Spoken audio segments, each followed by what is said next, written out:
పోటీ చేస్తానని వస్తున్న ప్రచారంపై మాట్లాడుతూ అధిష్టానం ఏ నిర్ణయం తీసుకుంటే దానికి కట్టుబడి ఉంటానని నాగబాబు తెలిపారు.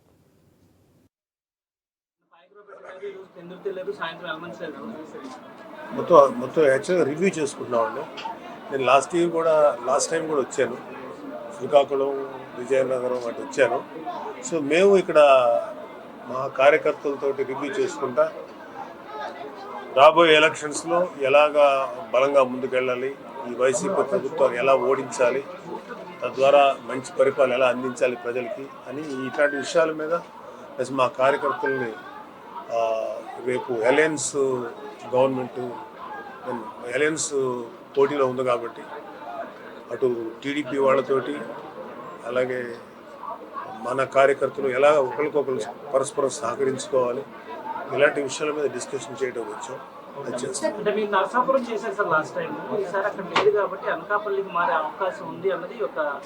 అది నాకు యాక్చువల్గా నాకు ఎగ్జాక్ట్లీగా క్లియర్ కట్ ఐడియా లేదండి. మా ప్రెసిడెంట్ గారు ఏదైనా చెప్పి ఆదేశిస్తే మాత్రం ఏ పనైనా చేయడానికి రెడీ.